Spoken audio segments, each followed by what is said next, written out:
Bonjour et bienvenue dans Ma Bonne Adresse. Ma Bonne Adresse aujourd'hui ne se trouve pas, contrairement à ce que vous pouvez penser, au cœur d'un campus anglais, mais dans le 14e arrondissement de Paris.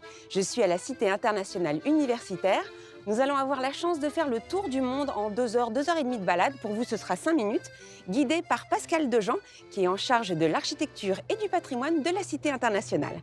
À tout de suite. Lorsque la cité a été créée en 1925, son but était de prolonger la tradition d'accueil qui guidait les universités de Paris depuis le Moyen-Âge. À l'époque, le ministre de l'Instruction publique et le recteur ont décidé ensemble d'ouvrir un havre de paix à des résidents de toute nationalité. Depuis, de nombreux mécènes du monde entier ont participé à rendre cette utopie possible sur 34 hectares entre les portes de Gentilly et d'Orléans.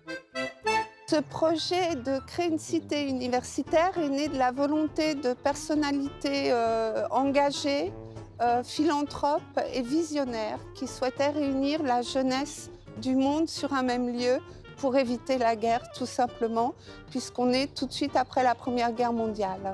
Tout de suite après la Première Guerre mondiale, 19 maisons sont construites à une rapidité extraordinaire, quasiment une maison par an.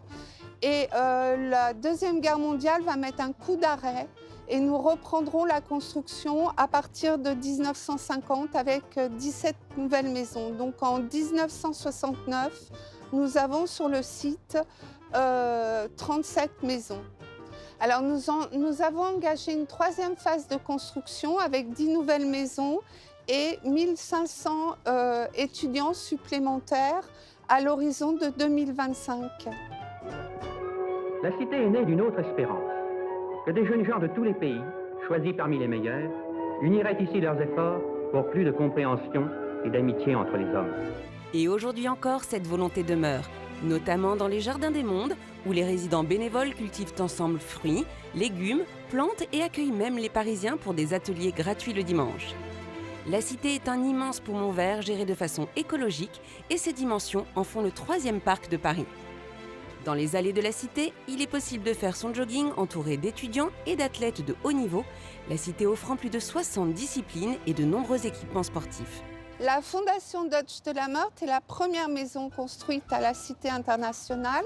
C'est un ensemble de 7 pavillons qui a été voulu un peu sur le modèle des collèges anglais. On a 7 pavillons avec un pavillon qui à l'origine était réservé aux filles, puisque les filles et les garçons n'étaient pas mélangés en 1925. Il faudra attendre les années 60 pour trouver de la mixité dans les maisons. Il n'a pas fallu attendre pour la mixité architecturale. Ici, dans le pavillon suisse signé Le Corbusier, les étudiants évoluent entourés de fresques de l'architecte et de mobilier Perriand. À la Fondation des États-Unis, l'amitié franco-américaine est célébrée par un ensemble de fresques représentant l'histoire de France.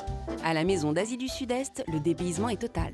Cette maison a été construite par 2 Français à partir de représentations, car ils n'ont jamais été en Indochine à l'époque, et ils ont donné une touche asiatique avec tous les éléments de décor à l'extérieur, comme les dragons en bas-relief ou sculptés dans la pierre, et en intérieur avec par exemple cette peinture d'un célèbre artiste vietnamien qui est Le Faux.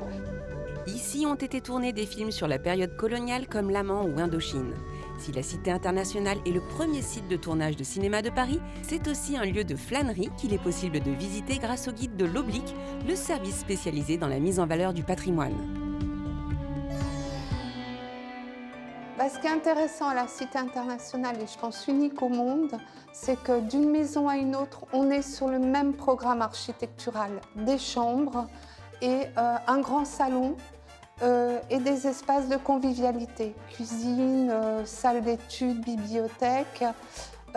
Mais toutes sont traitées dans un style tellement différent, avec des ambiances tellement différentes, que c'est la notion vraiment de voyage qu'on met en avant quand on visite ces maisons-là.